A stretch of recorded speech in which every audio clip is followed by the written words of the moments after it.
The skies over Lake Champlain darkened on August 7, 1968, as the sun dipped behind distant hills near Burlington, Vermont. Two camp employees remained alone on the isolated Buff Ledge Camp dock, a long L-shaped wooden pier stretching into the water. Michael Lapp, 16, who managed the waterfront, and Jane Cornell, 19, the skiing instructor, had volunteered to stay behind while other campers attended a swim meet. A bright star-like point first caught Michael's eye in the western sky. He initially thought it was Venus, even remarking, "Wow, Venus is falling." Quickly, the light descended, transforming into a glowing cigar-shaped object hovering low over the water. Three smaller, orb-like lights emerged from its underside, moving with remarkable precision, dancing, zigzagging, looping, and pausing like falling leaves. Two of these orbs split away, accompanied by a resonant hum reminiscent of 1,000 tuning forks. The remaining orb flew back over the water, briefly vanished, then reappeared. It tilted and plunged directly into the lake. Minutes later, it surfaced and glided toward the dock, approaching within 10 feet of Michael and Jane. They witnessed a disc-shaped craft with a transparent dome and a revolving halo of multicolored lights around its rim. A steady vibration emanated from beneath the vehicle. Through the dome, Michael saw two childlike humanoid figures, small, hairless, with elongated necks and disproportionately large heads. Their oval eyes wrapped around their heads, with no visible ears or lips, just a small slit-like mouth and nostril slits. Tight grayish or greenish uniforms appeared to be biological suits. As Michael stared in disbelief, he slapped his knee. Unexpectedly, one of the beings mirrored his gesture. Buzzing telepathic signals flooded his mind. A mental voice reassured, "We are not here to harm you." The beings suggested they had returned to complete something, though the specifics remained unclear. This encounter, like many others reported across windswept moors, quiet lakes, and dark waters, defied conventional explanation. These are not myths, but unexplained phenomena that continue to challenge our understanding of what might exist beyond our immediate perception. No. Earth, after the detonation of humanity's first atomic bombs, was a turning point where energy became a weapon against internal opponents. During the encounter, Michael felt Jane beside him slipping into an unresponsive trance. Suddenly, the craft moved directly overhead, unleashing a blinding cone-shaped beam. Michael grabbed Janet's shoulder, pulling them forcefully onto their backs on the dock. The beam's brightness was so intense that Michael later reported seeing the bones in his hand like an internal X-ray. Both described the light as having a liquid-like sensation, as if their bodies floated weightlessly. Terror surged through Michael. "We don't want to go," he screamed. But nothing changed. His consciousness dissolved. Darkness reclaimed the dock. When Michael stirred, the sky was fully black. Voices of returning swim team members drifted down from above. Through the gloom, the craft still hovered overhead, now farther away. Susan Middleton and Barbara Bryant ran toward the bluff, calling out. At that instant, the craft extinguished its light and shot upward over the lake, flashing rapidly before vanishing entirely. Exhausted, Michael and Jane lay silent, longing only for sleep.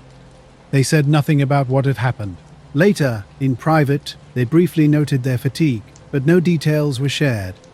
Summer ended, camp broke up, and the two parted ways, never meeting again that season. Michael carried a fragmentary memory, while Jane experienced total amnesia, only a vague sense that something had occurred. Over the next 5 years, Michael was plagued by intense nightmares, dreams of abduction, and vivid flash images he initially dismissed. Gradually, he realized his emotional turmoil might be tied to something real. He read about UFO abduction cases and decided to seek help. At age 26, he contacted the Center for UFO Studies, which linked him with ufologist Walter Webb. Webb reached out to Jane but kept them from talking. Over 5 years, he conducted parallel investigations. In regressive hypnosis sessions with Harold J. Edelstein, both Michael and Jane were interviewed separately. Their hypnotic memories showed remarkable agreement, approximately 70% concordance over the close encounter phase and 68% alignment during the abduction procedures. Michael's regression revealed more detail. Michael and Jane's extraordinary encounter began when Michael was lifted into a smaller disk and then entered a massive mothership in near space. Inside, he was guided through a light-filled tube into a hangar-like room where Jane lay on an exam table. The scene was clinical and intense. Two beings worked methodically, shining light into Jane's eyes, scraping her skin and extracting bodily fluids through flexible tubes. A triangular machine hung suspended from the ceiling. When Michael asked about their actions, his guide provided an explanation that seemed to spark a form of consciousness. A third being monitored consoles displaying biometric data for both abductees. Michael soon felt a helmet-like device placed on his head while dozens of beings observed the results with apparent satisfaction. Suddenly his guide touched Michael's hands and the entire scene dissolved. They found themselves transported to a park-like landscape under a purple sky. Ordinary people wandered around, seemingly dazed. Jane appeared beside Michael, visibly frightened. They fell asleep. Michael's next. Memory involved falling through space toward a globe covered in moving screens, each depicting them lying on the dock. Passing through one screen, he abruptly regained awareness back on the dock beside Jane, as if time had reversed. Janet's subsequent hypnosis session provided independent confirmation. She described chilling sensations on the exam table, something pulling her hair, pinching her neck, and recalled a physical examination involving cold surfaces and medical devices focused on her head and neck. Though mostly unconscious during the encounter, she recoiled upon opening her eyes and seeing her captors. Her recounted memory aligned closely with Michael's descriptions, despite never having heard his account. The investigation expanded beyond Michael and Jane. Several camp members reported strange lights over Lake Champlain that evening. 2 other employees had witnessed similar UFO sightings earlier in the summer, and 2 returning swim team members confirmed seeing the craft depart. These corroborating testimonies lent credibility to the nocturnal event. Psychological evaluations provided additional context. Both Michael and Jane tested within normal ranges. Janet's profile showed no pathological tendencies or fantasy proneness, and she was socially well-adjusted. Michael's profile suggested optimism and energy, with a potential tendency toward embellishment, though this did not invalidate his experience. The events of October 11, 1973 began like any other day along the Pascagoula River. Charles Hickson and Calvin Parker, 2 men separated by age and experience, but united by a shared moment, found themselves at an old pier as the sun dipped low. Charles, a 42-year-old Navy veteran with a lifetime of welding and shipbuilding behind him, carried the respect of his peers. Calvin, just 19, was still finding his way in the world, quiet and eager to please. They had developed a bond despite their differences, sharing the peaceful rhythm of fishing as industrial sounds faded into the background. The river was calm, reeds rustling, occasional bird calls breaking the silence. Without warning, a high-pitched buzzing cut through the air. At first, they assumed it was from a nearby factory, but the sound grew increasingly strange. A mechanical resonance that seemed to vibrate through their bones. Suddenly, a massive oval-shaped metallic object appeared, nearly 30 feet across, emitting an eerie blue light that danced across the water's surface. The craft hovered, and then descended with uncanny precision, settling just above the ground. No heat, no fuel smell, nothing about it made sense. As Charles and Calvin watched, transfixed, a panel on the craft's side opened. 3 figures emerged, defying all expectations. Decades later, the case would remain relatively obscure, yet significant for 2 key reasons. Michael and Jane, connected to the incident, never discussed their experience for 10 years, which eliminated any possibility of mutual influence. Webb's 5-year investigation yielded substantial findings: witness corroboration, consistent hypnosis-based accounts, and credible character assessments. Jane even passed a polygraph test, while Michael's results remained inconclusive. All aliens were nothing like the smooth-skinned, big-eyed greys from science fiction. Standing about 5 feet tall, these beings looked grotesquely humanoid. Their skin resembled a wrinkled elephant hide, with strange carrot-like growths jutting from where ears or noses might have been. Instead of normal eyes, they had mere slits or indentations. Crab-like pincers replaced hands, and they moved in an unnaturally stiff manner, floating slightly above the ground rather than walking. A cool, paralyzing light suddenly enveloped Charles and Calvin before they could react. Calvin later recalled feeling as if his entire body had completely shut down, though his mind remained aware. Charles, a war veteran accustomed to horror, experienced a helplessness unlike anything in his past. Invisible energy lifted them from the ground, their bodies drifting weightlessly toward the ship. Inside, a dim, sterile atmosphere greeted them, with walls curving unnaturally, smooth and seamless. Calvin found himself suspended in a small chamber, separated from Charles. A floating metallic device rotated around him, scanning his body. He couldn't speak or scream, only feeling strange pressure moving through his skull, chest, and limbs. A second being appeared, more delicate and human-like, yet faceless. Calvin sensed not cruelty, but a cold, mechanical indifference. Charles underwent a similar ordeal. Despite being older and less prone to panic, he felt equally helpless. Lying immobilized on a table, he experienced no physical pain, but the violation was profound. Devices hovered near his eye and groin. Telepathic intrusions flooded his mind, sharp, foreign thoughts that felt like someone rummaging through his consciousness. As suddenly as it began, the encounter ended. The men were deposited back on the pier. The ship glowed softly, then shot into the sky with impossible speed. The buzzing sound faded, replaced by the river's soft lapping against the dock. They sat trembling for a long time. Calvin was especially shaken, reduced to tears by the inexplicable experience. The night had changed everything. Two working men, Charles and Calvin, found themselves pacing, their bodies trembling with terror from an encounter that defied all logic and understanding. They couldn't comprehend what had just happened. The local sheriff's office became their first destination. Charles was adamant about reporting the incident, despite Calvin's reluctance. He feared people would mock them or assume they were drunk. But Charles believed something extraordinary had occurred, something the world deserved to know. At the Jackson County Sheriff's Department, Captain Glenn Ryder and Sheriff Fred Diamond listened to their account with visible skepticism. Two men claiming an alien abduction sounded absurd, yet the officers couldn't ignore the raw emotion radiating from Charles and Calvin. Their voices shook, their body language screamed trauma. To test the story's credibility, the officers secretly recorded the men's conversation when left alone. This tape would become crucial evidence. If the story were fabricated, this would be where the men might accidentally reveal their deception. Instead, the recording captured pure, unfiltered fear. Calvin whispered about the terrifying beings, convinced he was going to die. Charles tried to comfort him, but was equally shaken. "They better believe us," Charles insisted. "We ain't lying." Keesler Air Force Base was contacted, and the men underwent medical evaluation. No drugs or alcohol were detected. Their separately told stories remained strikingly consistent, describing the same beings, the same light, the same inexplicable sensations.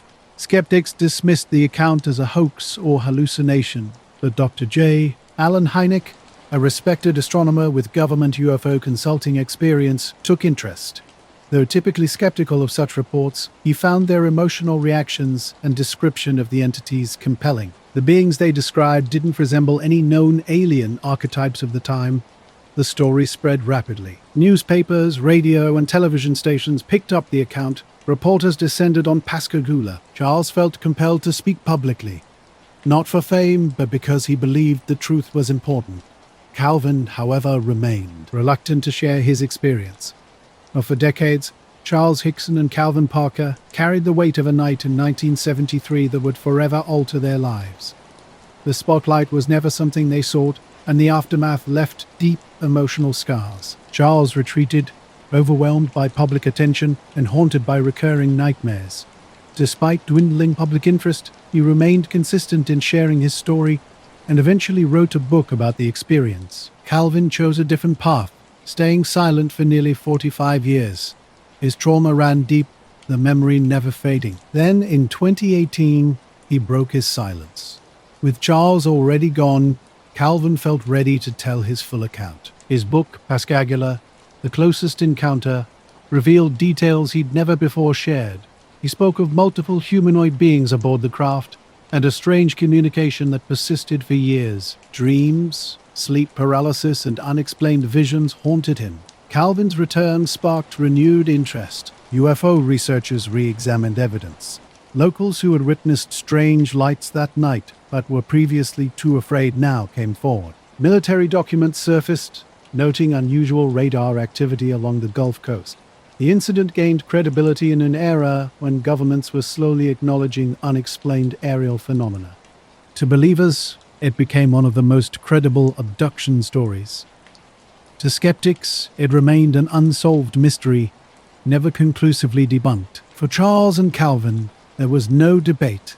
They had lived through something extraordinary. Strange marks, seizures, and unexplained experiences plagued Calvin. The beings, were they scientists, explorers, or something entirely unknown? Neither man could definitively say. They weren't tortured, but they weren't treated as equals. To these entities, they were merely specimens, objects of study in an encounter that would define their entire lives. Now, he deserved fell silent that March morning in 1956, just as dawn crept over the Jornada del Muerto region near Hulman Air Force Base in New Mexico. Sergeant Jonathan Leavitt and Major William Cunningham had been assigned a routine mission, searching and recovering debris from a failed missile test in the White Sands Proving Grounds. It was a task that typically meant long hours under a punishing sun, surrounded by nothing more than scorched sand, fragments of twisted metal, and silence. They arrived early, their jeep crunching over sun-baked gravel. Leavitt, young and sarcastic, stepped out first, stretching. Cunningham, older and meticulous, retrieved his clipboard and surveyed the landscape with a seasoned gaze.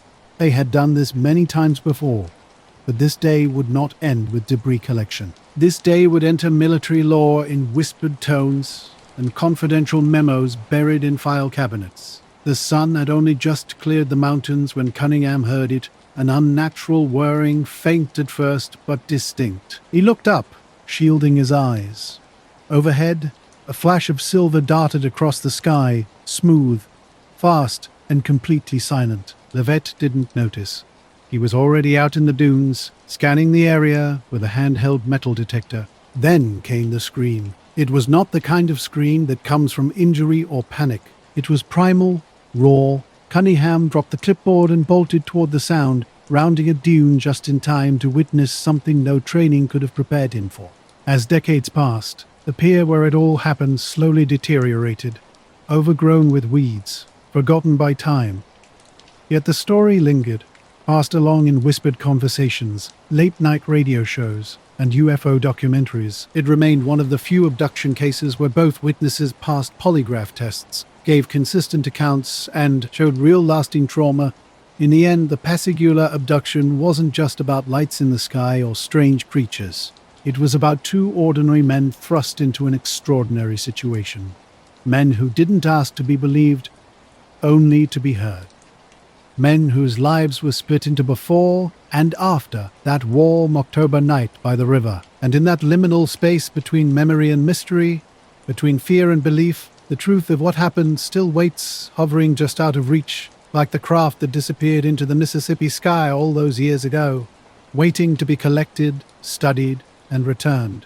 A disc-shaped craft hovered silently above the sand, its dark surface menacing in the stillness. Below, a bluish beam lifted Levy from the ground, his arms flailing, mouth open wide. Cunningham stood frozen as the air hummed with an electric charge. He reached for his sidearm, but never drew it, paralyzed by the unfolding scene.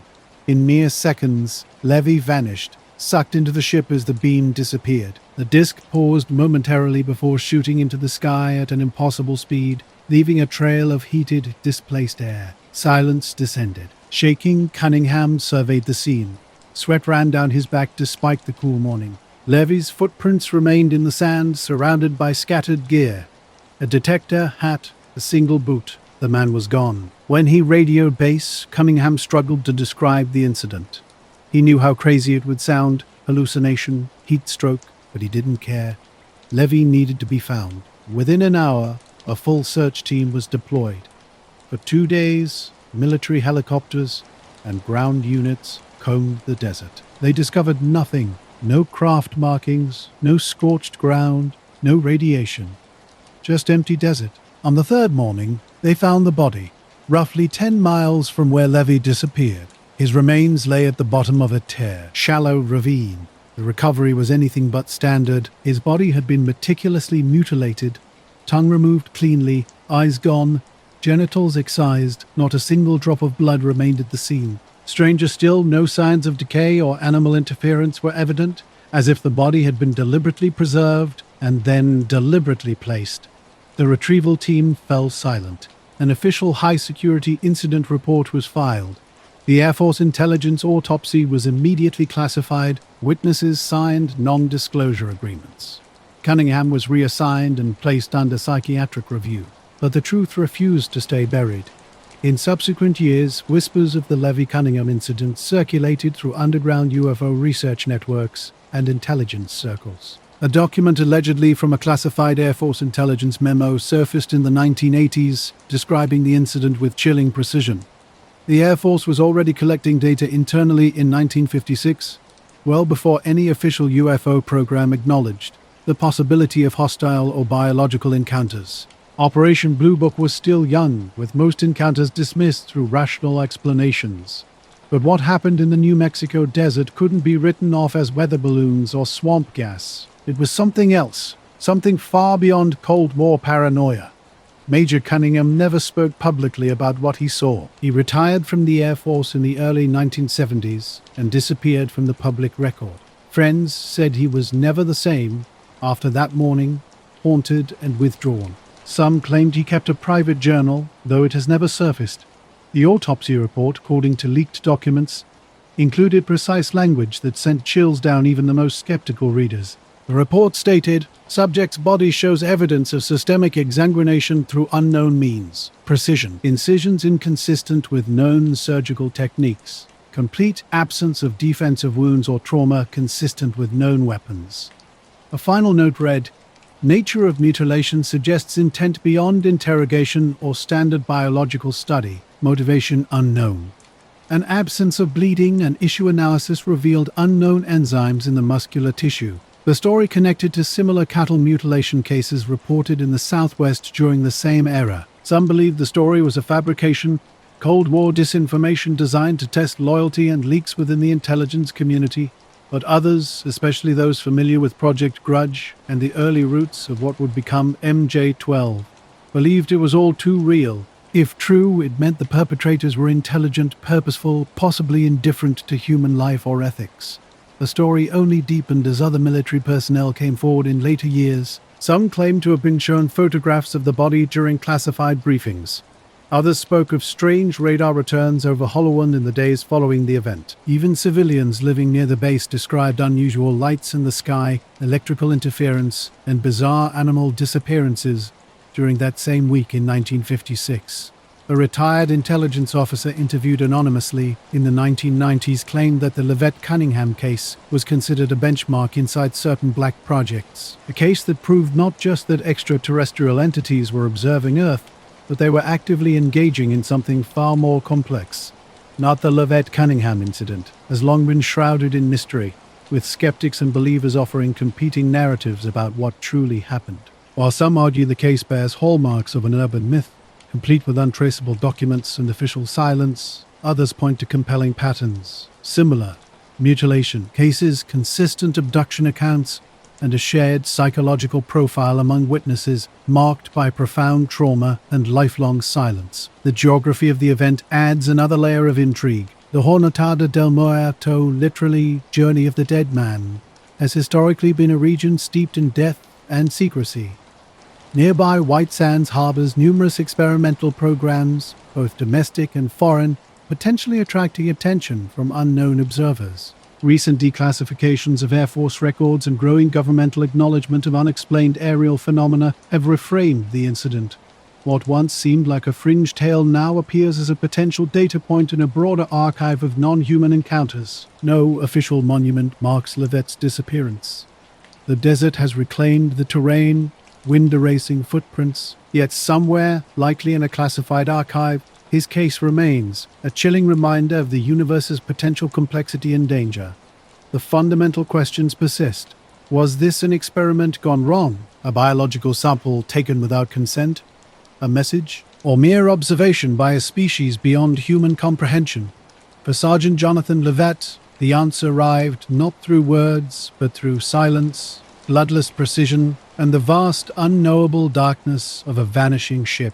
The incident challenges our understanding, leaving an unsettling possibility that we might be unprepared to comprehend the true nature of our interactions with something fundamentally different from ourselves. And Philip wasn't here by accident. He'd taken the shortcut over the moor countless times before, knowing the path was quicker than the winding roads. The silence the route offered was familiar, yet something always felt different about this landscape. Strange stories circulated in the surrounding villages. People whispered about odd lights in the sky, mysterious movements in the mist, and unnatural silences where bird calls should have been. Philip had heard these tales, but, like most, dismissed them as local folklore or tricks of imagination. That morning, as he crested a slope, the distant village remained hidden beyond folds of land.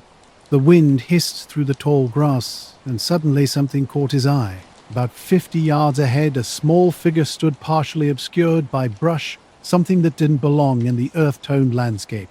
The figure was upright, but decidedly not human. Its pale green skin, disproportionately large head, and awkward arm positioning made it immediately strange. Standing just over 4 feet tall, it seemed alert and deliberate, almost as if aware of his presence. Instinctively, Philip reached for his camera, his heart racing not with fear, but with a rush of disbelief. His logical mind searched for rational explanations. Perhaps a child in a costume, or some elaborate prank. Yet the figure remained motionless, watching him with an unnerving stillness. When he raised the camera and clicked the shutter, the small sound seemed to echo unnaturally across the empty moorland. The moment the shutter fell, the figure reacted. It turned sharply and began moving away, not hurriedly, but with a smooth, almost gliding motion across the uneven ground. Seized by curiosity, Philip followed. Despite the soft, boot-sucking terrain, the figure moved with impossible ease. Ahead, a faint but growing glow rose slightly above the moor's undulating landscape. What initially appeared to be a low-lying bank of mist wasn't fog at all. As Philip closed the distance, the true nature of what he was witnessing became increasingly mysterious. The light pulsed faintly, colors shifting within it in unnatural ways. A figure entered the glowing shroud without hesitation, while Philip stopped at the buff edge. Every instinct warned him not to proceed, yet an overwhelming pull gripped him, urging him to bypass reason entirely. The glow itself seemed to call to him, and he stepped forward. The moment he crossed the threshold, the world transformed. Sound dulled, wind vanished, and his vision warped. Within the glow, shapes moved metallic and curved like the hull of an enormous craft. He couldn't discern whether it hovered or rested as the haze obscured its edges. Suddenly disconnected from Earth, he felt himself lifted by an invisible force that enveloped him completely. The moor disappeared, and he found himself inside an enclosed space bathed in cold, clinical light. The air carried a sterile scent, sharper and more metallic than a hospital. Smooth walls curved upward into a seamless dome, with no visible light source. Illumination simply existed everywhere. His limbs felt sluggish, as if restrained. Figures emerged from the periphery, several of them, taller and more imposing than the one from the moor. Their skin reflected light almost pearlescently, and large black almond-shaped eyes locked onto him with unsettling focus. They communicated without speaking. A mental pressure bloomed, bringing a flood of impressions, colors, emotions, rather than words. This communication transcended language, efficient, direct, undeniable. Images flashed through his thoughts, vast space stretches, unknown planets, a sense of movement between them. He felt them probing his mind with clinical detachment, studying his thoughts, memories, and emotions, not maliciously but methodically. Time lost meaning. Minutes or hours he couldn't tell. He became aware of lying on a flat surface, a strange hum vibrating through it. A featureless device passed over him, radiating purpose. Warmth and coolness moved through him in layers far deeper than skin, with no pain, only an odd, comprehensive examination. No, he was detached from his own body, almost observing himself from an external point of view. A large, curved window caught his attention, revealing a landscape unlike anything on Earth. Jagged mountains stretched beneath the pale green sky, with rivers glowing from within, and structures that appeared to have grown organically rather than being constructed. The vision vanished quickly, dissolving into darkness before he could fully comprehend it. When he regained awareness, he found himself back on the moor. Cold air rushed into his lungs, feeling like a sudden slap. The mysterious glow and figure had disappeared, leaving the moor as silent and windswept as always. His camera hung heavily around his neck as he checked his watch, a jolt of confusion washing over him. Somehow, over 2 hours had passed, impossible, given the short distance he had walked. Yet the watch's unforgiving tick confirmed the time. Something profound had occurred, though the world around him seemed unchanged. Continuing toward Menston, he was caught between disbelief and awe. As he entered the village, normal life pressed back in. People moved about their day, unaware that something extraordinary might have just transpired on the moor behind them. When the film was developed, one image stood out among the ordinary landscape shots. Grainy and dimly lit, it captured a small humanoid figure standing in the moorland scrub, exactly as he remembered. Critics would dismiss it as inconclusive, skeptics would call it a trick of perspective or a hoax. But for Philippic, no argument could erase his experience. The weeks following were marked by fractured sleep and vivid dreams that felt more like memories than imagination. Alien skies, black eyes watching him, and a sensation of floating between worlds haunted him. He tried to convince himself, they say, but just dreams, but deep down, he knew they were echoes of something real. Researchers who later interviewed him noted his sincerity and lack of apparent motive to fabricate the encounter. Under hypnosis, fragmented memories began to emerge, hinting at an experience beyond ordinary understanding. 9. Strange lights drift silently across dark skies worldwide. From windswept English moors to quiet American lakes and Mississippi's dark waters, witnesses speak of encounters that defy explanation. These aren't myths. They're the unexplained. On August 7, 1968, twilight hung over Lake Champlain near Burlington, Vermont. 2 camp employees remained alone on the Buff Ledge camp dock, a lonely L-shaped wooden pier stretching 100 feet into the water. Michael Lapp, the 16-year-old waterfront maintenance worker, and Jane Cornell, the 19-year-old skiing instructor, had volunteered to stay behind while most campers attended a swim meet. A bright star-like point appeared in the western sky. Michael initially thought it was Venus, remarking, "Wow, Venus is falling." But the light quickly descended, transforming into a cigar-shaped object, glowing with internal luminescence and hovering low over the water. 3 smaller orb-like lights emerged from its underside, dancing in tight formation, zigzagging, looping, pausing like falling leaves, moving with clear intelligence. His experience aligned with accounts from others globally. Small beings with large eyes, possessing technology beyond human comprehension. The moor, unchanged in its quiet beauty, continued rolling beneath the heavy Yorkshire sky. For Philip Spencer, it was no longer just open land. It had become a threshold where reality thinned enough for something beyond to reach through. Somewhere out there, perhaps under another sky or deep in space, beings who studied him might remember the solitary man who walked across Ilk Moor on a cold December morning, carrying only a camera and curiosity, until the moor answered back. We've reached the edge of what can be told, yet questions remain. Were these merely shadows in the night, or glimpses into something far greater than ourselves? The truth drifts between stars and imagination, waiting for those willing to see until the next signal. This has been the end of transmission.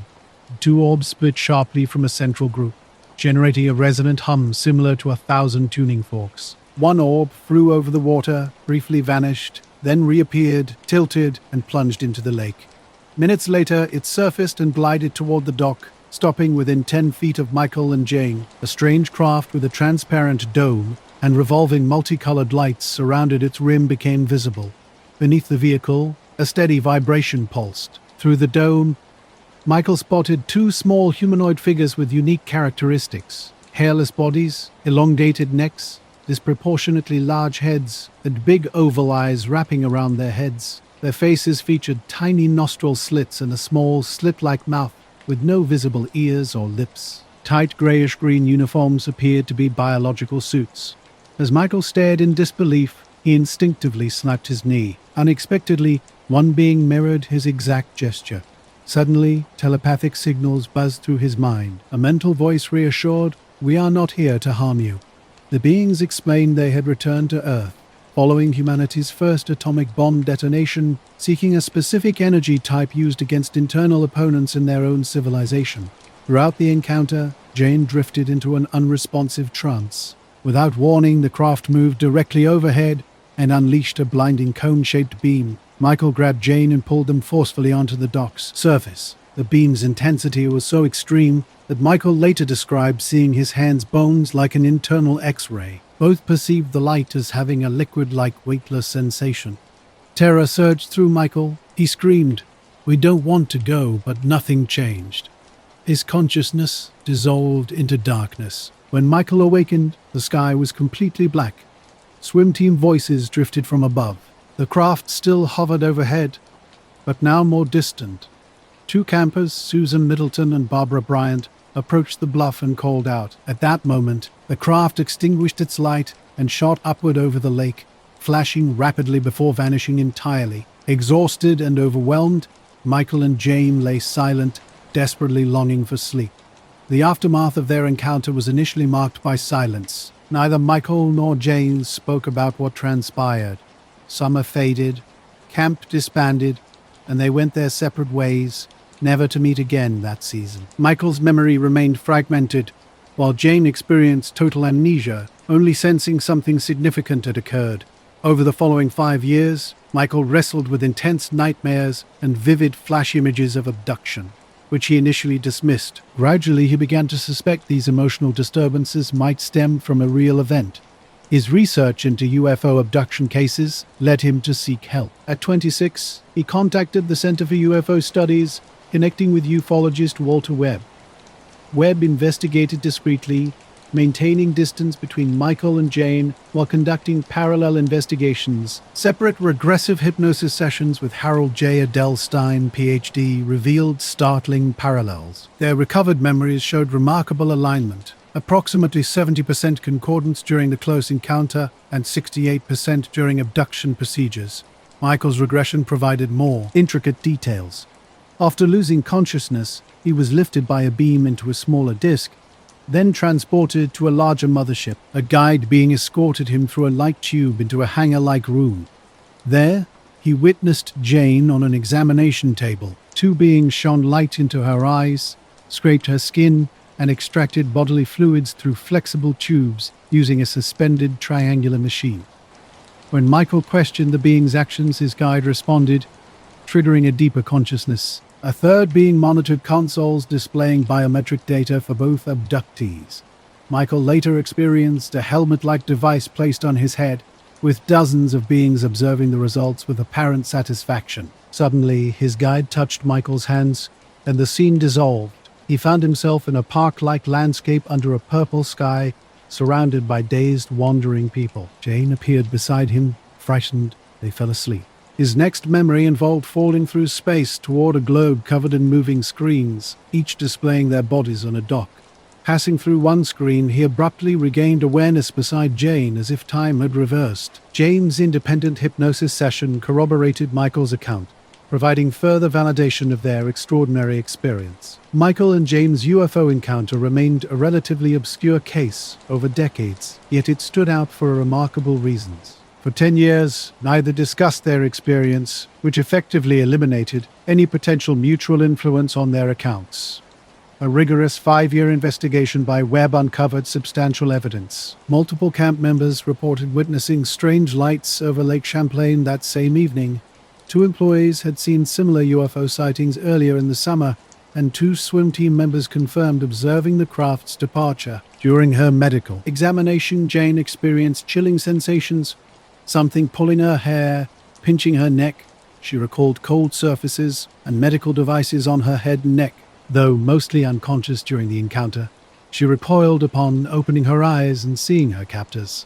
Under hypnosis, her memory remarkably matched Michael's descriptions, despite her never having heard his account. Psychological evaluations provided additional credibility. Both Michael and Jane tested within normal ranges. Janet's profile demonstrated no pathological tendencies or fantasy proneness, showing her as socially well-adjusted. Michael's profile suggested optimism and energy, with a potential for embellishment, though this did not invalidate his testimony. Polygraph results added another layer of intrigue. Jane passed her test convincingly, while Michael's results remained inconclusive. Webb's comprehensive investigation, combining witness corroboration, hypnosis-based consistency, and thorough character assessments, made this case significant despite its relative obscurity. The case presented a compelling narrative of an unexplained encounter supported by multiple perspectives and careful research. The river was quiet that night. Calvin and Charles sat peacefully, fishing rods in hand, surrounded by rustling reeds. Industrial sounds from the city had long since faded away, leaving only the gentle water and occasional bird cry. Without warning, a high-pitched buzzing sliced through the stillness. At first, they thought it might be from a nearby factory, but the sound grew increasingly strange, mechanical and resonant, seeming to press directly against their bones. A massive oval-shaped metallic object suddenly appeared above the water, nearly 30 feet across. Blue light cascaded across the rippling surface, casting eerie reflections. Calvin went completely still. Charles stared, mouth slightly open, eyes narrowing in disbelief. The craft descended with impossible precision, hovering just above ground without heat or any recognizable fuel signature. Then a panel opened, revealing three extraordinary beings, nothing like typical alien depictions. Standing about 5 feet tall, they were grotesquely humanoid. Wrinkled gray skin resembled elephant hide. Strange carrot-like growths jutted where ears might be. Instead of eyes, only slits existed. Crab-like pincers replaced hands. They moved unnaturally, floating slightly above the ground. One being glided toward them. Before either man could react, a cool, paralyzing light enveloped them. Calvin later described total bodily shutdown while maintaining mental awareness. Charles, a war veteran, experienced unprecedented helplessness. Weightlessly, invisibly, they were lifted toward the craft. Inside, a sterile, curved environment awaited. Separated, Calvin found himself suspended in a small chamber. A rotating metallic device scanned his body, moving through his skull, chest, and limbs. He remained completely immobilized, unable to speak or scream. Its form was more delicate, almost human-like, yet completely devoid of a recognizable face. Calvin and Charles experienced an overwhelming sense of helplessness during their encounter. Charles remembered lying motionless on a table, instruments moving around him. No physical pain existed, but the violation felt profound. Devices hovered near his most intimate areas. Thoughts that weren't his own flooded his mind, sharp, foreign, incomprehensible. He would later describe the experience as a telepathic invasion, like someone ruthlessly rummaging through his consciousness. As suddenly as it began, the encounter ended. The men found themselves back on the pier. The ship glowed softly, then shot into the blue sky with unimaginable speed. The buzzing sound disappeared, replaced by the river's gentle lapping against the dock. Both men sat trembling. Calvin was especially shaken, crying and pacing in confused terror. Charles tried to steady his friend, but his own hands shook uncontrollably. The experience defied everything they understood about reality. Deciding they needed official documentation, they drove to the local sheriff's office.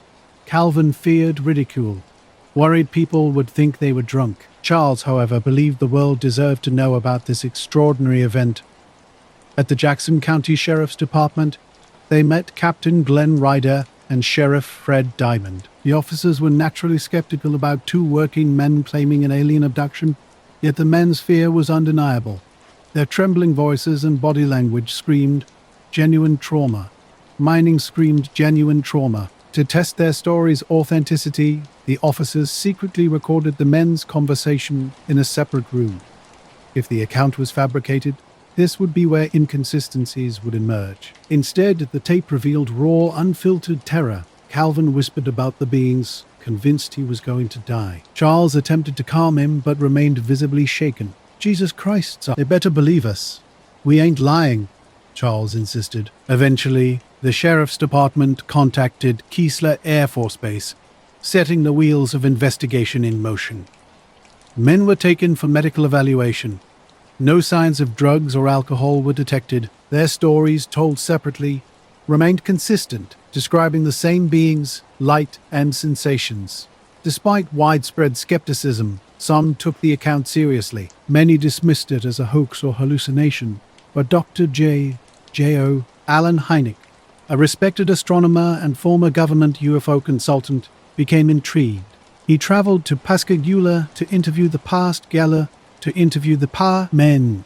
Though Hynek had grown skeptical of many UFO reports, Charles and Calvin's emotional reactions and description of entities captivated him. The beings they described didn't resemble any popular alien tropes of the time.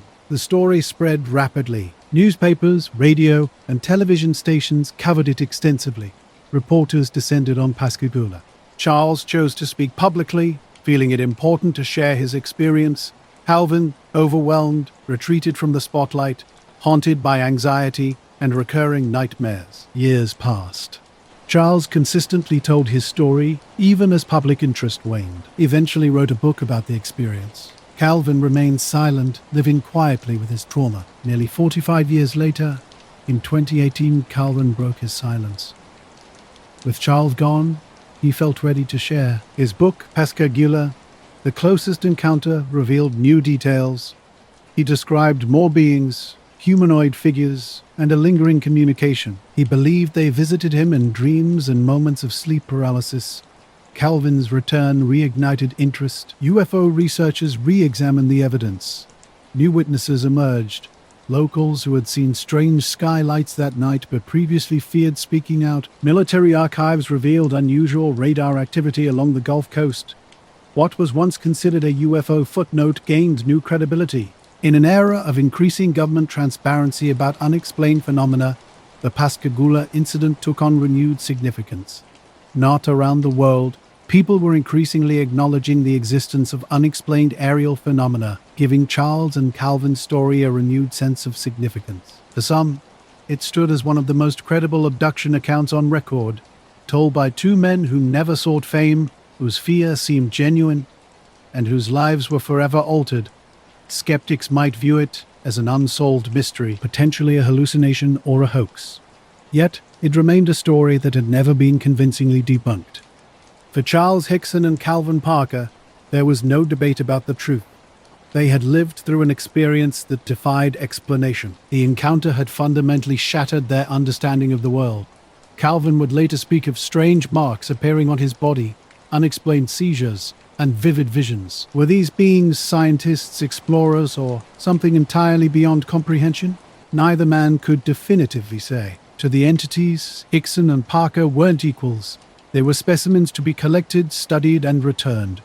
The pier where the incident occurred slowly deteriorated over decades, overgrown with weeds, and forgotten by time. Yet the story persisted, whispered in late-night conversations, shared on radio shows, and documented in UFO programs. It remained a unique abduction case where both witnesses passed polygraph tests, maintained consistent accounts, and demonstrated profound, lasting trauma. The Pascagoula abduction transcended mere tales of mysterious lights or strange creatures. It was a story of two ordinary men thrust into an extraordinary situation, men who didn't seek belief, only understanding. Their lives were irrevocably divided into two periods, before and after that warm October night by the river. In the liminal space between memory and mystery, between fear and belief, the truth of what happened continues to hover, just out of reach, much like the craft that vanished into the Mississippi sky all those years ago. Their jeep crunched over sun-baked gravel while the sun just began to clear the mountains. Cunningham, meticulous and older, retrieved his clipboard and surveyed the landscape with a seasoned gaze. The vet, young and sarcastic, stretched after stepping out. First, they had done this many times before, but this day would not end with routine debris collection. This day would enter military lore through whispered tones and confidential memos buried in file cabinets. Then Cunningham heard something, an unnatural whirring, faint at first, but distinct. He looked up, shielding his eyes. Overhead, a flash of silver darted across the sky, smooth, fast, and completely silent. The vet remained unaware, already scanning the dunes with a handheld metal detector. The screen came next. Not a scream of injury or panic, but something primal and raw. Cunningham dropped his clipboard and bolted toward the sound, rounding a dune just in time to witness something no training could have prepared him for. A disc-shaped craft, matte black and disturbingly silent, hovered above the sand. The vet floated in a bluish light beam, arms flailing, mouth agape, lifted off the ground and drawn toward the craft's underside. Cunningham froze, the air humming low in his ears. He reached for his sidearm instinctively, but never drew it. Paralyzed by the unfolding scene, within seconds Levet vanished, sucked into the ship as the beam disappeared. The disc paused momentarily before shooting into the sky at an impossible speed, leaving a trail of heat and displaced air. Then, silence. Cunningham stood alone, shaking, sweat poured down his back despite the cool morning. Levet's footprints remained in the sand, along with scattered gear, detector, hat, a single boot. but he was gone. When he radioed base in the days that followed, Cunningham barely managed to articulate what happened. He knew how it would sound. Hallucination, heat stroke, he didn't care.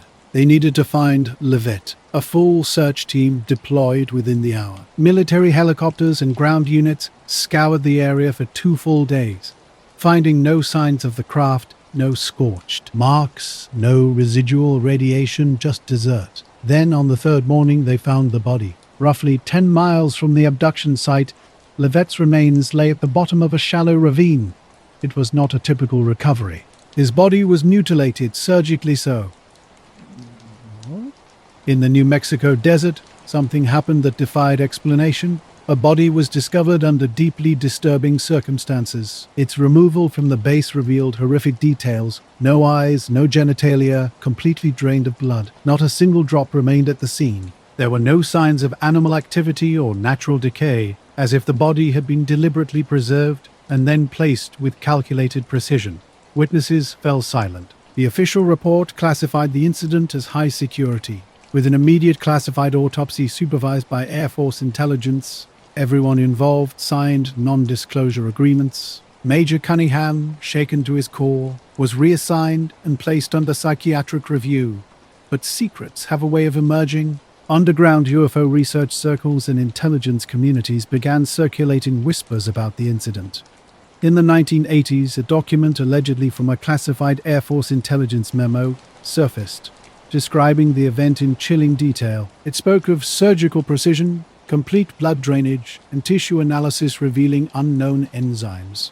The memo also linked the case to similar cattle mutilations in the southwestern region during that era. Some dismissed the story as Cold War disinformation, a test of loyalty and intelligence community integrity. Others, particularly those familiar with Project Grudge and the early foundations of MJ-12, believed the account was terrifyingly real. Major Cunningham never publicly discussed what he witnessed. He retired from the Air Force in the early 1970s and vanished from public view. Friends described him as fundamentally changed, haunted, and withdrawn. Rumors persisted about a private journal, though it was never found. In 1956, no official UFO program had formally acknowledged potential hostile or biological encounters. Internally, however, the Air Force was already gathering data. Operation Blue Book was still in its infancy, typically dismissing most encounters with rational explanations. But what occurred in that desert couldn't be explained away by weather balloons or swamp gas. This was something else entirely. Something far beyond Cold War paranoia. Leaked documents revealed an autopsy report with language so precise it sent chills to even the most skeptical readers. The report stated, "Subject's body shows evidence of systemic exsanguination through unknown means. Precision incisions inconsistent with known surgical techniques. Complete absence of defensive wounds or marks consistent with known human methods of attack." The story spiraled into increasingly strange territory as military personnel began sharing their accounts years later. Some claimed they were shown classified photographs during briefings. Others reported unusual radar signals over Hollowan in the days immediately following the event. Nearby civilians described strange lights in the sky, electrical disruptions, and unexplained animal disappearances during that same week in 1956. A retired intelligence officer, speaking anonymously in the 1990s, suggested the Levitt Cunningham case was considered significant within certain classified project circles. According to this source, the case demonstrated that extraterrestrial entities were not just observing Earth, but conducting clinical, cold, and deeply unethical experiments. Skeptics dismissed the narrative as an urban myth, pointing to untraceable documents and lack of official confirmation.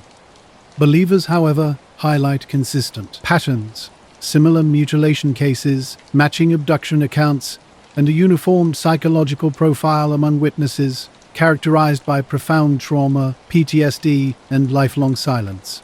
The geographic context adds another layer of intrigue. The Jornada del Muerto, translating to Journey of the Dead Man, has long been associated with death, legend, and secrecy. Nearby White Sands hosts numerous experimental programs, potentially attracting interest from unknown observers. Recent declassification of Air Force records and growing governmental acknowledgement of unexplained aerial phenomena have repositioned the Levette Cunningham incident. What was once considered a fringe story now appears as a potential data point in an expanding archive of non-human encounters. No official monument marks Levette's disappearance. The desert has reclaimed the terrain, wind erasing physical traces. Yet somewhere, likely in a top-secret archive, this case remains a chilling reminder of the universe's potential complexity and unknown dangers. Was this an experiment gone wrong? An unauthorized biological sample collection? A cryptic message? Or merely an act of observation? The morning of December 1st, 1987, settled over Ilkley Moor with a cold, penetrating stillness. West Yorkshire stretched out under a steel-grey winter sky, its vast landscape broken only by rocky outcrops and gnarled trees leaning against the elements. Wind whispered through heather and grass, carrying a lonely, almost mournful hum across the endless moorland. Philip Spencer walked steadily along a faint track, his breath visible in the frosty air. A camera hung from his shoulder, a photographer's constant companion, always ready to capture an unexpected moment. This route over the moor was familiar to him. A shortcut he'd taken countless times on his way to his father-in-law's place near Menston. The surrounding villages harbored strange tales, stories of odd lights, mysterious movements in the mist, and eerie silences where bird calls should have been. Most dismissed these as mere folklore, and Philip was no exception. Yet beneath the moor's tranquil surface, an inexplicable undercurrent always seemed to linger. As he crested a slope, the distant village remained hidden beyond rolling landfolds. The wind hissed through the grass, and something caught his eye about 50 yards ahead. Something that didn't belong in the earth-toned landscape. A small figure stood partially obscured by brush, upright but not human in any ordinary sense. Its pale green skin, disproportionately large head, and oddly hanging arms suggested something entirely different. Just over 4 feet tall, its stance was alert and deliberate, as if acutely aware of his presence. Instinctively, Philip reached for his camera. His heart raced not with fear, but with a strange rush of disbelief. The logical part of his mind frantically searched for rational explanations. Grounded by the cold metal of his camera, Philip raised it, adjusted the focus, and clicked the shutter.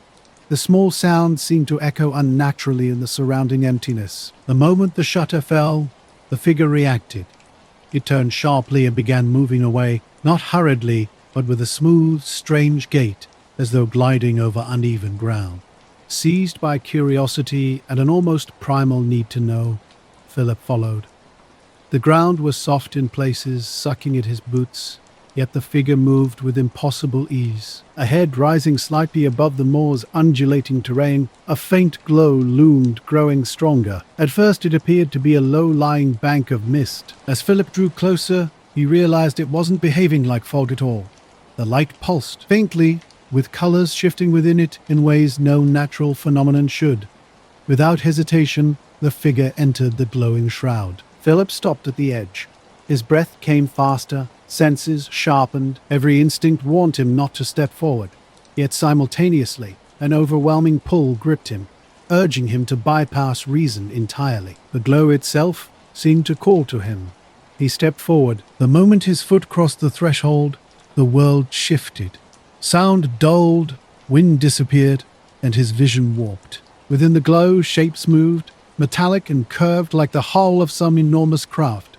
He couldn't determine whether it hovered above the ground or sat upon it, for the haze obscured the edges. Suddenly and completely disconnected from Earth, he felt himself lifted by an enveloping force, not by arms or visible machinery, but by something entirely inexplicable. Philip's awareness fragmented, the moorland vanished. He found himself inside an enclosed space bathed in cold, clinical light. The air held a sterile scent, sharp and metallic. Smooth walls curved upward into a seamless dome with no visible source of illumination. It simply existed everywhere. His limbs felt sluggish, as if under restraint. From the periphery, figures emerged, several of them similar to the one he'd seen on the moorland, but taller and more imposing. Their skin reflected the light in an unusual way. He first became aware of lying on a flat surface, a strange hum vibrating through it. Something large and almost pearlescent hovered near him, its black almond-shaped eyes fixed on him with an unsettling focus. There was no verbal communication, yet something profound was happening. His mind flooded with impressions, Colors, emotions, images beyond words, vast spaces and unknown planets flashed through his thoughts. They seemed to be examining him with clinical detachment, probing his memories and feelings without malevolence. Time lost all meaning. The device passed over him, featureless but purposeful. He experienced warmth and coolness in layers deeper than skin, feeling detached from his own body as if watching from outside himself. Briefly, he glimpsed a landscape through a curved window, jagged mountains under a pale green sky, rivers glowing from within, structures that appeared grown rather than constructed. The vision dissolved as quickly as it had appeared. When he regained awareness, he was back on the moor. Cold air rushed into his lungs. The mysterious figure was gone. The landscape returned to its usual windswept indifference. His camera hung heavily around his neck. Checking his watch triggered a wave of confusion. More than 2 hours had passed, impossible for such a short walk. Yet the watch's unforgiving hands confirmed the time. The world looked unchanged, but he knew something extraordinary had occurred. He walked toward Menston in a daze, his mind tangled between disbelief and wonder. As he approached the village, normal life began to reassert itself. People moved about, completely unaware of the potential marvel that had just unfolded on the moor behind them. Later, when he developed the film, one image would stand out, a testament to an encounter beyond comprehension. The moor stretched out under the Yorkshire sky, a landscape that would forever be altered for Philip Spencer. What began as a mundane morning with the camera and a curious mind transformed into something far more profound.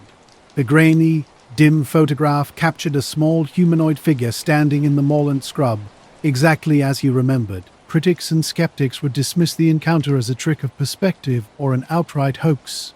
But for Philip, no argument could erase his experience. The strange light, the silent communication, the inexplicable pull, these were not mere imagination. In the weeks that followed, his sleep became fractured by dreams that felt more like memories than fantasies. Images haunted him. Alien skies, black eyes watching, the sensation of floating between worlds. These were not creations of his mind, but echoes of something real. When he eventually spoke to researchers, they noted his sincerity and lack of motive to fabricate the encounter. Under hypnosis, fragments emerged more vividly, aligning with accounts from others who claimed similar experiences globally. These encounters spoke of beings with small statures and large eyes, possessing technology beyond human comprehension. The moor remained physically unchanged, yet for Philip, it was no longer just open land. It had become a threshold, a place where reality had thinned enough to allow something from beyond to reach through. Somewhere out there, perhaps under another sky or in the depths of space, beings who had studied him might remember the man who walked alone across Iltmoor on a cold December morning. We've reached the edge of what can be told, and yet questions remain. Were these merely shadows in the night, or glimpses into something far greater than ourselves? The truth drifts between the stars and our imagination, waiting for those willing to see, until the next signal. The quiet rural stretch in Queensland, Australia, became the center of one of the country's most intriguing modern abduction stories on the night of October 21st, 2001. Gunday, a small community in the Fraser Coast region, was a landscape of farmland, scattered homes, and open pastures interrupted by gum trees and windbreak lines. The nearest road wound past paddocks and bushland. As darkness fell, the area settled into a profound stillness. Only distant farmhouse glows and starlight broke the night silence. A dog's bark might carry far in this landscape, and a single porch light would shine brightly against the surrounding blackness. On this particular property sat a modest farmhouse set back from the road, with a small yard overlooking low fields. Its interior was simple and lived in. A front living room, a tucked-away kitchen, a short hallway leading to the bedroom. A living room window looked out over the yard, and the furnishings told a story of everyday comfort. 3 people occupied the space that evening. Amy Riley reclined on the couch, wrapped in a blanket, drifting between sleep and wakefulness. Her husband Keith had already retired to the bedroom with a book. Their friend Petra Heller remained in the living room, the television's quiet hum and shifting light her only companions. Outside, the night was utterly still. No wind stirred the leaves, no vehicles passed, no human sounds interrupted the silence. Inside, the television cast blue-white tones across the floor and walls, creating shifting shadows around the furniture. Petra sat angled toward the screen, the low volume a constant background. The house felt enclosed in a deep, almost tangible quietness. Everyday objects spoke of normal life. A folded blanket, shoes near the door, scattered magazines, a faint smell of dust and fabric warmed by the day. Yet something extraordinary was about to unfold in this seemingly unremarkable setting.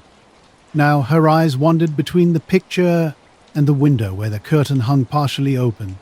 The hour was late and unremarkable, in a place where late hours typically passed without incident. A subtle change in the room's illumination caught Petra's attention. It wasn't a loud disturbance, but a pale light on the wall that didn't match the television's rhythm or color. Initially, she thought a vehicle might be creeping up the drive, its headlights sweeping across the house. Yet something felt off about the glow's direction. The beam defied typical headlight behavior. Instead of arcing or fanning, it appeared as a sharply defined rectangle, sliding into the room with calculated precision. Her gaze locked onto the window.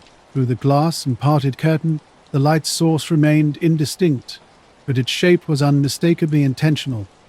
With deliberate movement, something crossed the floor in a smooth line, reaching the couch where Amy lay beneath her blanket. As the beam enveloped her, Amy's body rose horizontally, seemingly lifted by unseen forces. Her arms stayed motionless under the blanket, her face calm and unresponsive to the strange motion. Petra's reaction was instantaneous. She called for Keith, and the quiet house responded with quick footsteps approaching down the hall. By the time he arrived in the living room, Petra was pointing toward the window, urging him to look outside.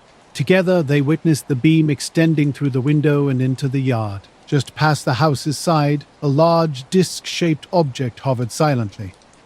Its metallic surface reflected the night with a faint, smooth sheen.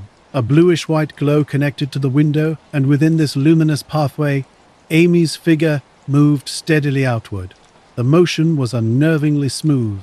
No pauses, no jolts, no visible friction nor contact. She passed through the window opening with an even, consistent speed, lifted from the couch, and drawn toward the craft above.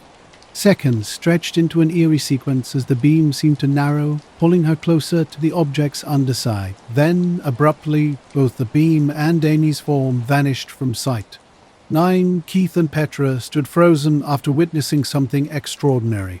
The strange beam had connected to the lawn just outside their window, and a silent disc had suddenly risen, tipped to one side, and vanished at startling speed.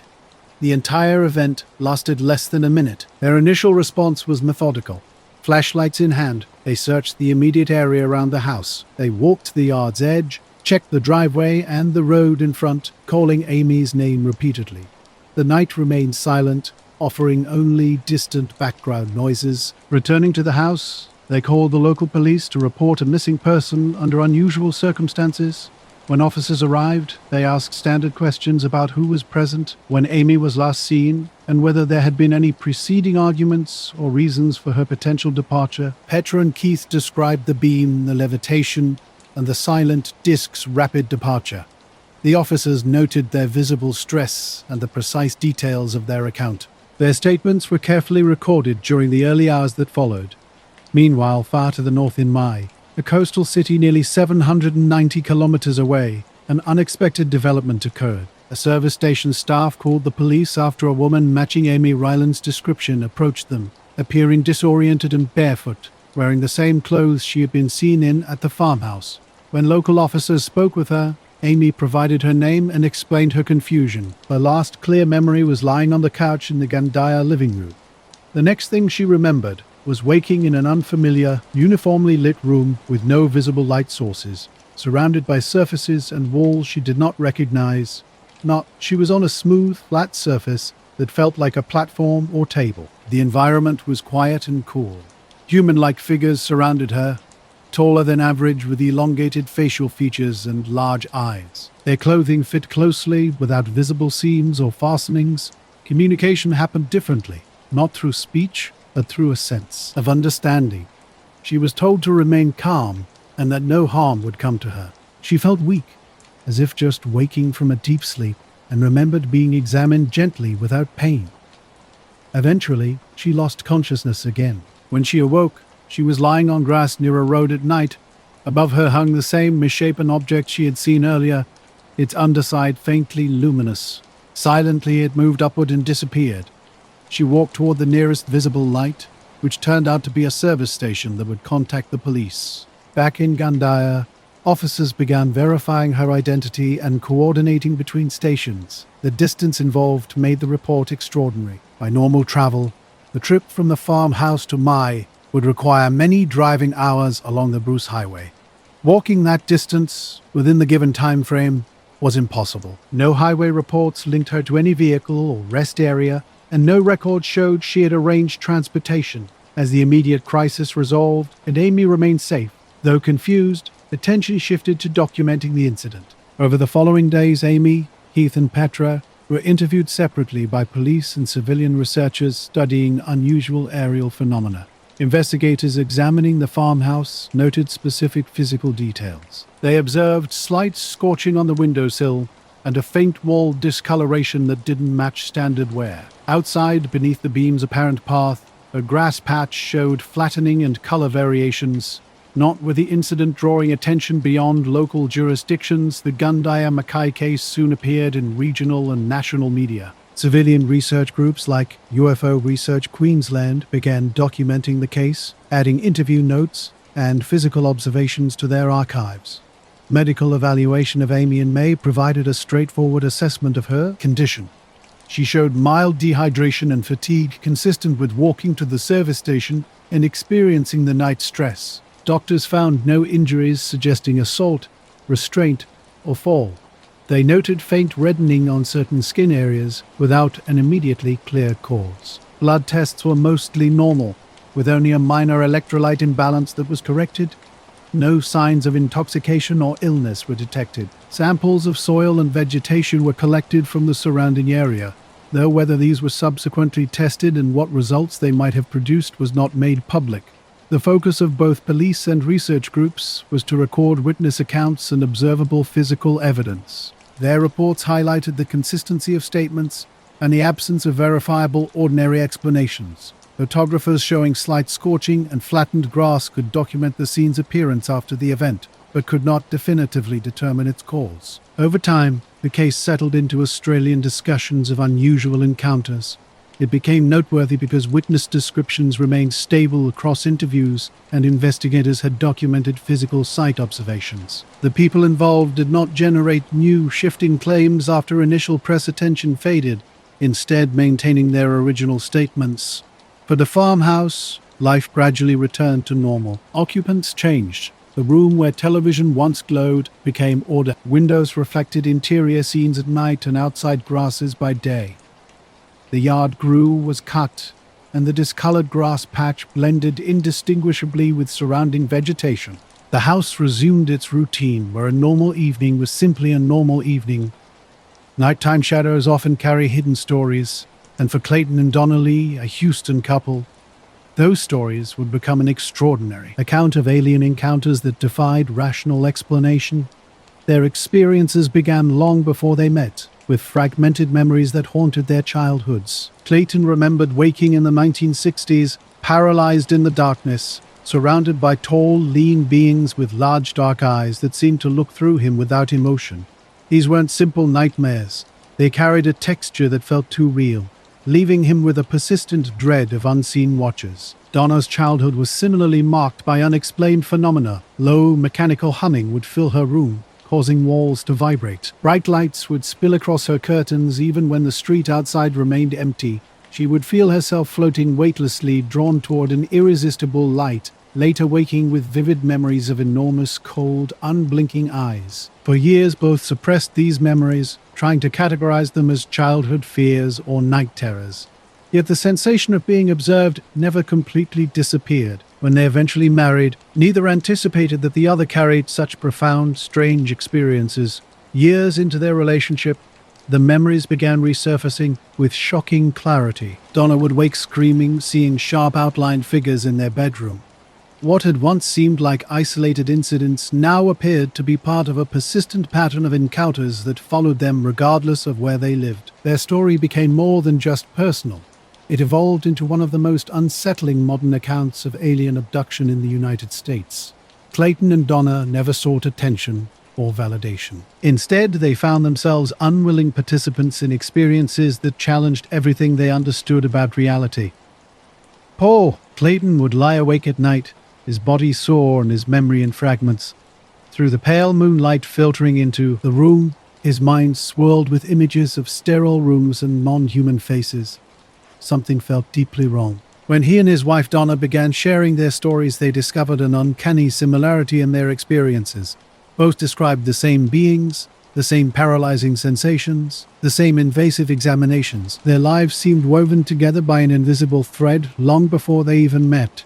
Seeking understanding, they turned to researchers specializing in abduction accounts. Hypnosis sessions revealed deeper, more unsettling layers of memories they had buried or couldn't otherwise access. Under regression, Clayton described being aboard a craft, lying on a cold metallic surface, while alien beings surrounded and probed him. He remembered sharp instruments and a chilling sense of detachment from those performing the procedures. Donna's recollections mirrored his own. She spoke of being laid out under harsh white light, surrounded by beings communicating directly into her mind. The experiences stripped her of privacy and control, reducing her to nothing more than a subject of study. What haunted her most was the recurring sensation that something was being done to her reproductive system, as if she were part of an experiment with no regard for her humanity. Their experiences didn't diminish with time. Instead, they intensified. Abductions occurred at unpredictable intervals, often preceded by strange atmospheric disturbances. Bright lights would appear outside their home, electronics would malfunction, and a pervasive sense of dread would settle over them hours before an event. Sometimes Donna would be taken while fully awake, pulled from her bed or even from her car, with Clayton sometimes witnessing her vanish before his eyes. There were times when both were taken together, their experiences overlapping so closely that they could later corroborate intricate details. Each return left them shaken, confused, and marked by the same memory void, punctuated by fleeting glimpses of impossible scenes. Their relationship, already strained by ordinary life's challenges, began to buckle under the weight of these extraordinary experiences. Attempts to share their account with friends and family were often met with dismissal, treated as mere fantasy or delusion. What distinguished their case was the enduring nature of these encounters, stretching across decades and continuing into the present. Unlike typical abduction reports focused on single events, they described beings not as occasional intruders, but as a constant, watchful presence. Their encounters varied in detail. Sometimes they recalled tall grey beings with elongated heads and enormous, almost translucent skin, moving with deliberate precision. Other times the figures appeared more human-like, with an uncanny perfection that suggested supervisory authority. Throughout these experiences, the couple felt overwhelmingly small and powerless, sensing an intelligence far beyond human comprehension. Physical evidence supported their claims. Strange bruises, scoop-like scars, and unexplained skin discolorations appeared overnight. The emotional impact was equally compelling: sleepless nights, sudden panic attacks, and a perpetual state of hypervigilance. Every light flicker, appliance malfunction, or vivid dream became potentially significant. Donna lived with constant fear, never knowing when the next encounter might occur. Clayton felt a deep sense of helplessness eating away at him, yet they remained committed to sharing their story, believing that others needed to know about these experiences. Researchers who studied their case were struck by their sincerity and emotional consistency, while skeptics suggested psychological explanations like sleep paralysis. Those who spent time with the Lees often found themselves believing something extraordinary was happening. For Clayton and Donna, these were not delusions but real, lived experiences. They pointed to the coherence of their memories and the ongoing nature of their encounters. Disbelief from others did not diminish the reality they shared, a reality that continued to unfold around them. The stories of Clayton and Donna Lee stand as one of the most unsettling and persistent abduction cases on record. Their experiences were marked not just by physical encounters, but by an emotional landscape that separated them from ordinary life. Throughout their later years, they continued to report encounters that defied conventional understanding. Their experiences were not linear, but cyclical. Periods of relative calm would suddenly give way to intense waves of activity that left them deeply shaken. In their own words, they were prisoners of an experience offering no closure, no answers, and no escape. What made their case particularly compelling was the detail and corroboration between both partners. Whether or not someone believed in alien abductions, their testimony was difficult to dismiss outright. For the Lees, these encounters were not a story from the past, but an ongoing reality that shaped every aspect of their daily existence. Their narrative represents more than just a personal account. It challenges the boundary between ordinary life and the unknown, echoing a broader mystery that remains as unsolved and unnerving as ever. As they continued to speak about their experiences, their voices added depth to the complex phenomenon of alien abduction. The case remains controversial, as do all such accounts. Yet in the catalogue of abduction phenomena, the Clayton and Donna Lee story stands out for its persistence and haunting reminder that for some, the mystery does not end with a single night of missing time. Instead, it becomes a lifetime of intrusion, an unending series of encounters that refuse to release their grip. From the still farmlands to quiet suburban nights, their story joins others that defy easy explanation. People taken, examined, and returned with memories that challenge our understanding of reality. These are not just stories, but documented testimonies that invite us to consider what might exist beyond our immediate perception. The quiet farmhouse outside Gunday stood as a typical rural Queensland dwelling on the night of October 21st, 2001. Set back from the road with a small yard overlooking low fields, the house embodied simple country living. Its interior spoke of everyday comfort: an upholstered couch, 2 chairs, a low table, and a small television mounted on a cabinet. This was a night like many others in the Fraser Coast region. Farmland stretching out under starlit skies, distant farmhouse lights barely piercing the darkness. The landscape was a patchwork of gum trees, open pastures, and windbreaks, with scattered residences breaking the quiet expanse.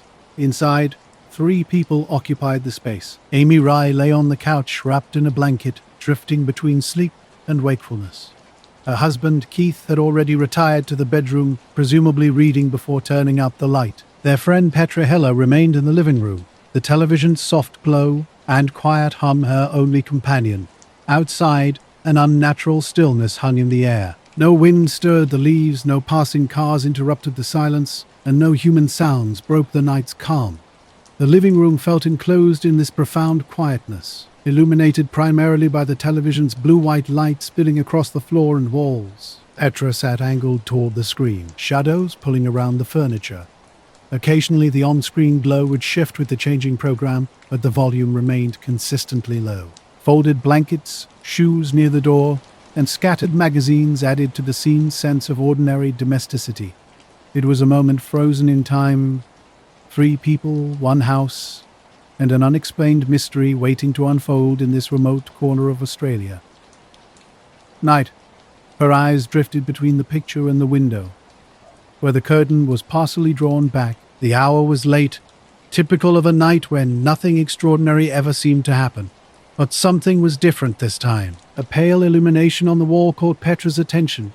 It didn't match the television's rhythm or color. At first, she thought a vehicle might be inching along the drive, its headlights sweeping across the house, yet the glow's direction felt wrong. These weren't normal headlights that arc and fan. Instead, this was a sharply edged rectangle that slid into the room with precision, as if deliberately placed. Through the partially open curtain and glass, the light source remained unclear, but its shape was unmistakably distinct. With deliberate movement, the light crossed the floor and reached the couch where Amy lay beneath her blanket. As the beam enveloped her, Amy's body rose horizontally, seemingly lifted by invisible support. Her arms stayed motionless under the blanket, her face calm and unresponsive. Petra's reaction was immediate. She called for Keith, and his footsteps quickly responded, rushing down the hall. By the time he arrived, Petra was pointing toward the window, urging him to look outside. Together, they saw the beam extending beyond the window into the yard. There, just past the house's side, hovered a large disc-shaped object. It reflected the night's ambient light like smooth metal, dark with a faint sheen, producing no discernible sound. A bluish-white glow connected the object to the window. Within this connection, Amy's figure moved steadily outward, no pauses, no jolts, no visible struggle or friction. She passed through the opening with an unnervingly even speed. Lifted from the couch to the craft above, seconds stretched. The beam seemed to narrow as it drew her closer to the object's underside. Then, abruptly, both the beam and Amy vanished. The incident unfolded quickly. A disc rose slightly, tipped on its side, and vanished at startling speed. Unlike an aircraft, it made no sound as it accelerated. The craft simply shifted and disappeared, leaving behind the ordinary darkness of the yard. From Petra and Keith's perspective, the entire event lasted less than a minute. Standing in shock, they first surveyed the empty couch and open window. Their immediate response was to search the surrounding area. Flashlights in hand, they stepped outside and methodically scanned the ground for any sign of Amy. The beam appeared to connect to a patch of lawn just beyond the window, so they began their search there and gradually expanded outward. They walked the yard's edge, the short driveway, and a bit of the road in front of the house. Calling Amy's name repeatedly, they listened for any response. The night offered only its usual distant noises. After several fruitless minutes, they returned home and contacted local police to report a missing person under unusual circumstances. Officers arrived and began asking standard investigative questions. Who was present? When was the person last seen? Had there been any prior argument or reason for leaving? Were doors locked or windows open? Petra and Keith recounted their extraordinary witness. They described the beam, the levitation, the silent disc outside the window, and its incredible speed. The officers noted their visible stress and the precise details of their account. In the early morning hours, while statements were being taken and the house settled, an unexpected call reached the local station from far to the north. Police in Mai, a coastal city over 790 kilometers away, reported finding a woman matching Amy Ryland's description at a service station. She was barefoot, disoriented, and wearing the same clothes from the farmhouse. Station staff had called for assistance after she approached them, asking for help and expressing confusion about her arrival. When officers spoke with her, she provided her name and explained that her last clear memory was lying on the couch in Gandaya. The next thing she remembered was waking in an unfamiliar room. This space was uniformly lit without visible lamps or fixtures, with surfaces and walls that seemed entirely foreign to her. The environment was quiet and the air cool. The ceiling and surrounding structures were smooth and unbroken. Human-like figures were present, taller than average with elongated facial features and large eyes.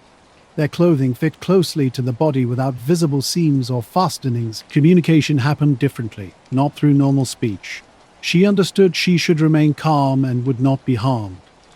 The sense of communication felt unusual. She felt weak, as if just waking from a deep sleep, and remembered being examined without experiencing pain. Eventually, she lost consciousness again. When she awoke, she was lying on grass near a road at night. The misshapen object she had previously glimpsed from the farmhouse, or something identical, hung above her, its underside faintly luminous. Within moments, it silently moved upward and disappeared. She then walked toward the nearest visible light, which turned out to be a service to police. Back in Gandaya, officers began processing the information and confirming her identity. The distance involved made the report remarkable. By ordinary means, traveling from the farmhouse near Gandaya to Mai would require many driving hours along the Bruce Highway and connecting roads. Walking that distance within the available time frame seemed impossible. No highway reports from that night linked a person matching Amy's description to any vehicle or rest area. No records showed she had boarded public transport or arranged transportation. Once the immediate crisis passed and Amy was safe, though confused, the focus shifted to documenting what could be verified. Over the following days, Amy, Keith, and Petra were interviewed separately by police and civilian researchers who tracked unusual aerial phenomena. Investigators examining the farmhouse noted specific interior details near the window. They observed slight scorching on the sill and a faint wall discoloration that didn't match standard wear. Outside, directly beneath the beam's apparent path, a grass patch showed flattening and color variations, nor surrounding areas yielded soil and vegetation samples for potential analysis. The public was not informed about any subsequent testing or results. Medical professionals evaluated Amy in May, documenting her condition in clear terms. Mild dehydration and fatigue aligned with her reported walk to the service station and the night's stress. No injuries consistent with assault, restraint, or falling were detected. Doctors observed faint patterning on certain skin areas without an immediately clear explanation. Blood tests appeared largely normal, with a minor electrolyte imbalance that was corrected. No indications of intoxication or illness were found. As news spread beyond local jurisdictions, the incident gained regional and national media attention. UFO Research Queensland and other civilian research groups documented the case in their archives, including interview notes and physical observation summaries. Both police and research groups focused on recording witness statements and measurable evidence. Their reports highlighted the account's consistency and the lack of verifiable ordinary explanations.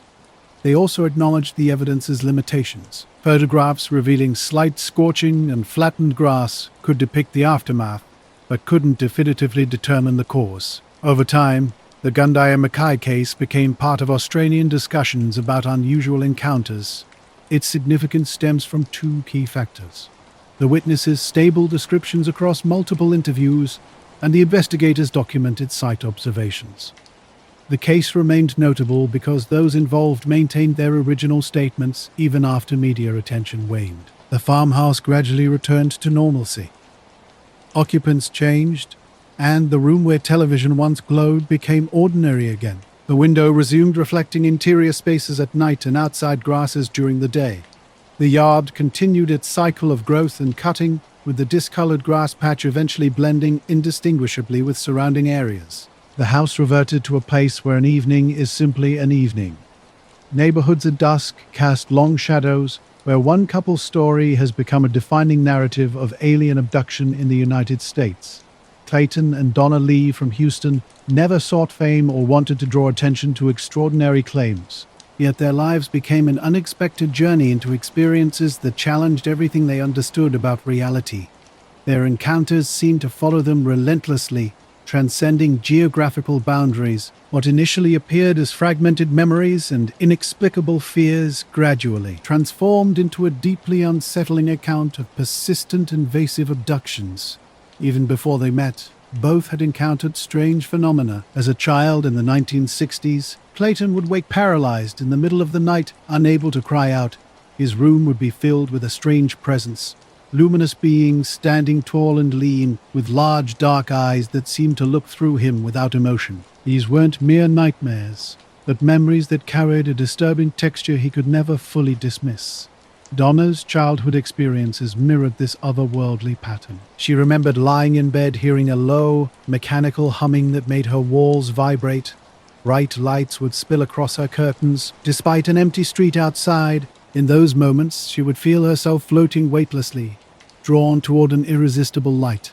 Hours later, she'd awaken with haunting memories of enormous cold, unblinking eyes. As they grew older, both suppressed these memories, categorizing them as childhood fears or night terrors.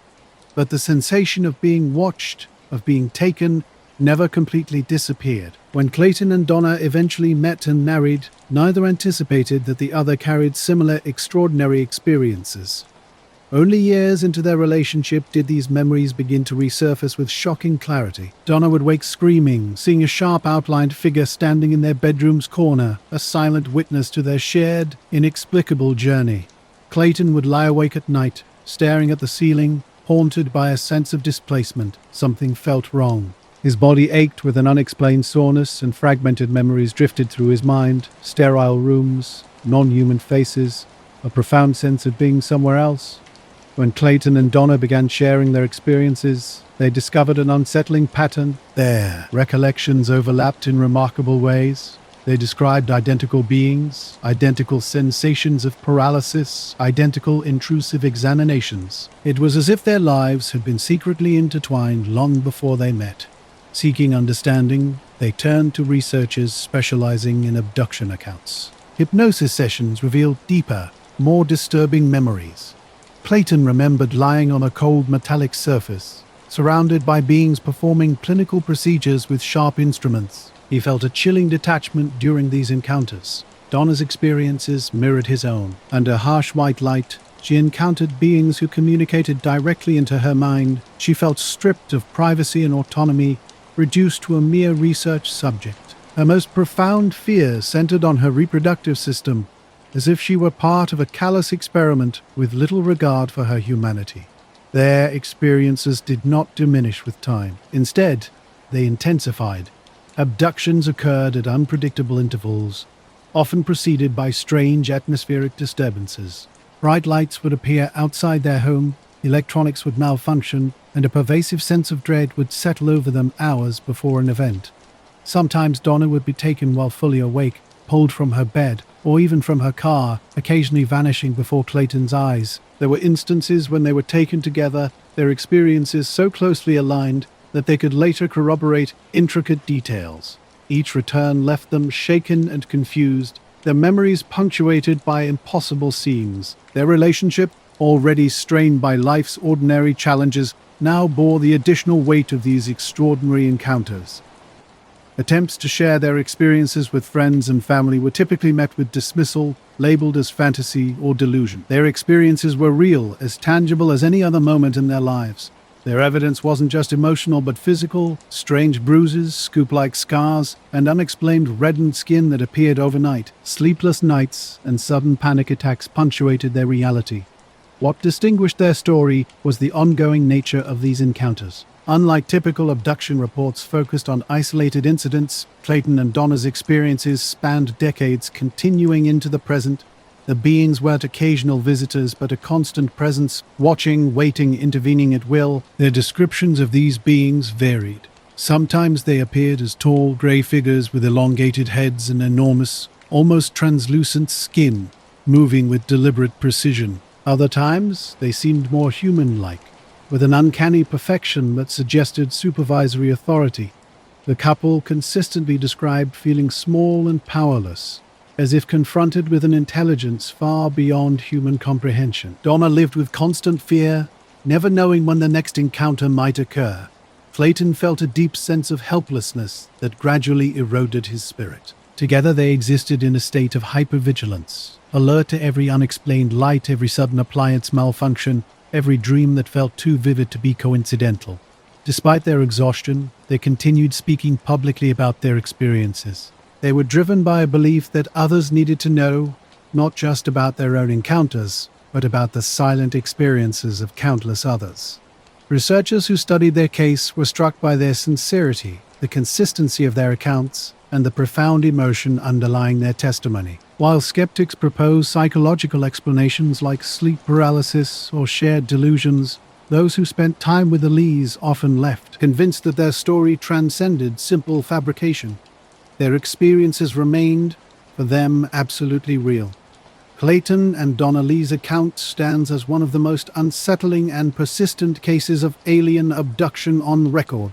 Their experiences were marked by a remarkable level of detail and corroboration that made dismissing their story difficult. Throughout their later years, their encounters continued, characterized by unpredictable rhythms. Months of relative calm would suddenly give way to intense periods of activity that left them deeply shaken. These experiences were not confined to a single night or isolated incident, but became an ongoing reality that fundamentally transformed their lives. More than physical encounters, these experiences were deeply emotional. The Lees described themselves as prisoners of a knowledge that completely separated them from ordinary existence. Their story was not about a past event, but a continuous intrusion that shaped every aspect of their daily life. The controversy surrounding their case mirrors that of other alien abduction accounts. Yet their story distinguishes itself through persistent, corroborated details and a haunting reminder that for some, the mystery extends far beyond a single unexplained night. Their experiences connect to broader narratives of unexplained disappearances and encounters. From the farmlands of Gandia to quiet suburban nights in Texas, similar patterns emerge: people taken, examined, and returned with memories that defy conventional explanation. As the Lees continue to share their story, their voices contribute to an ongoing mystery that remains as unresolved and unsettling as ever. Their account challenges the boundary between the known and unknown, inviting us to consider experiences that exist beyond our immediate understanding. These are not just stories, but lived experiences that demand serious consideration and continued investigation. Non-transmission received. These accounts have been gathered, compiled, and now presented for your review.